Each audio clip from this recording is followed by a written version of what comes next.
Hello everyone, नमस्कार सभी को। आप सभी का स्वागत है। तो चलिए हम लोग देख रहे थे मॉडल सेट जनरल साइंस से रिलेटेड वन लाइनर क्वेश्चन, जो कि काफ़ी इंपॉर्टेंट प्रश्न है और एग्जाम में पूछे जाते हैं। तो ऑलरेडी हम लोग सेट नंबर 1 से 63 तक देख लिए थे। यदि आप चैनल में नए हैं तो प्लीज़ चैनल को सब्सक्राइब करें। सेशन अच्छा लगे तो लाइक अवश्य करें। और हम लोग 4 से 5 मिनट में लगभग 20 से 25 क्वेश्चन को देखते हैं, जो कि काफ़ी इंपॉर्टेंट और बेसिक क्वेश्चन होते हैं, जो आप सेट में भी देखे होंगे और प्रीवियस ईयर के रूप में भी देखने को मिलता होगा। तो चलिए हम लोग स्टार्ट करते हैं विदाउट टाइम वेस्टिंग। पहला प्रश्न है कि परमाणु बम का कार्यकारी सिद्धांत यूरेनियम का नाभिकीय विखंडन है और हाइड्रोजन बम का कार्यकारी सिद्धांत क्या है। तो देखिए, परमाणु बम का जो कार्यकारी सिद्धांत है यूरेनियम का, वह नाभिकीय विखंडन है। ये यहाँ क्लियर कर दिया है ना, नाभिकीय विखंडन है। लेकिन पूछ रहा है कि हाइड्रोजन बम का जो कार्यकारी थ्योरी है, अप्लाइड होता है, वह ड्यूटियम नाभिकीय संलयन पे होता है। तो ये याद रखिएगा, इंपॉर्टेंट प्रश्न है ना। आई रिपीट अगेन, परमाणु बम का कार्यकारी सिद्धांत जो है यूरेनियम नाभिकीय विखंडन पे है, लेकिन जो हाइड्रोजन बम है ना, और उसका जो थ्योरी अप्लाइड होता है, कार्य करता है, फंक्शन करता है, वह ड्यूरेनियम का नाभिकीय संलयन के कारण। ठीक है।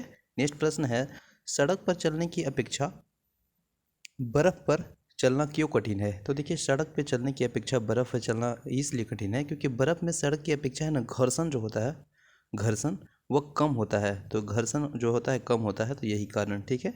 नेक्स्ट है, उच्च तापमापी को मापने के लिए किस यंत्र का प्रयोग किया जाता है। तो देखिए, हाई टेम्परेचर को मेजरमेंट करना है ना, तो एक इंस्ट्रूमेंट होता है जिसको अगर हम लोग उससे उपयोग करेंगे, तो वह आपको पायरोमीटर के माध्यम से उच्च तापमापी को मापा जा सकता है। तो किसके माध्यम से मापा जा सकता है, तो वह पायरोमीटर से। ठीक है ना।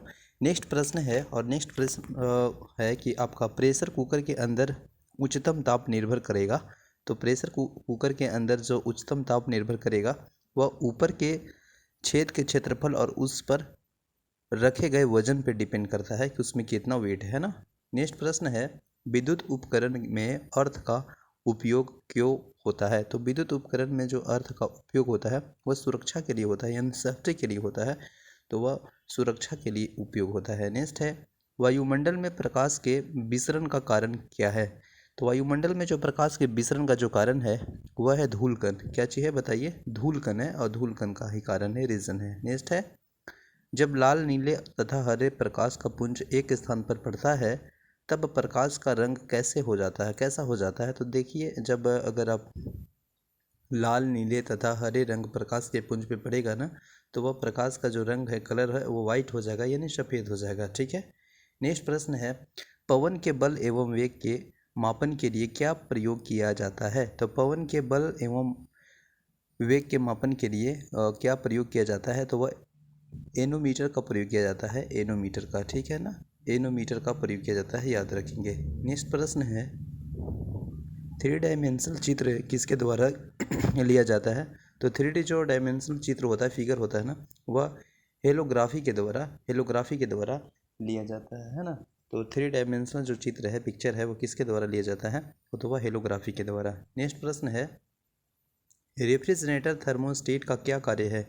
तो रेफ्रिजरेटर जो थर्मोस्टेट है, उसका जो फंक्शन है, वह एक समान तापमान को बनाए रखना है ना, एक समान तापमान को बनाए रखना उसका कार्य है, उसका फंक्शन है, उसका वर्क है। ठीक है ना। नेक्स्ट है, दूरदर्शन के संकेत एक निश्चित दूरी के बाद नहीं मिल सकते हैं, क्योंकि दूरदर्शन का जो संकेत है, इंडिकेट है ना, वह एक जो निश्चित फिक्स जो डिस्टेंस होता है, उसके बाद नहीं मिल सकते हैं, क्योंकि पृथ्वी की सतह वक्राकार है, और पृथ्वी का जो सतह है वक्राकार होने के कारण जो है, वह दूरदर्शन का जो इंडिकेट है, संकेत है, वह निश्चित दूरी के बाद नहीं मिल सकते हैं। ठीक है।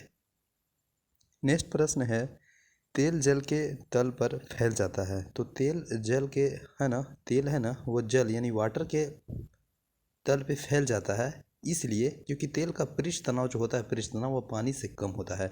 तो पानी से कम होने के कारण जो तेल का जो पृष्ठ तनाव है, वो पानी से कम होने के कारण वो फैल जाता है ना। चलिए नेक्स्ट है, जब 0 डिग्री सेंटीग्रेड से 10 डिग्री सेंटीग्रेड तक जल को गर्म किया जाता है, तब जल के आयतन पर क्या इफेक्ट पड़ेगा, क्या प्रभाव पड़ेगा।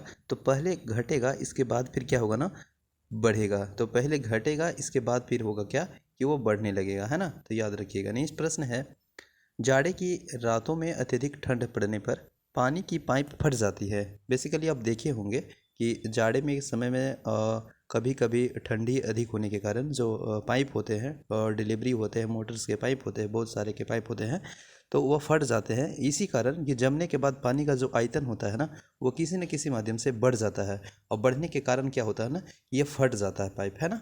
तो इस तरह से हो जाता है, आप देखे होंगे। चलिए, तो ये इंपॉर्टेंट क्वेश्चन को हम लोग 4 से 5 मिनट में देखने का प्रयास किया, जो कि काफ़ी इंपॉर्टेंट और बेसिक प्रश्न है। और ये सेट और MCQ प्रश्न आप देखे होंगे प्रीवियस ईयर के रूप में। तो उम्मीद करते हैं आपको सेशन अच्छा लगा होगा, और नए नए आप चैनल में होंगे तो आप सब्सक्राइब करें। मिलते हैं नेक्स्ट वीडियो में। जय हिंद।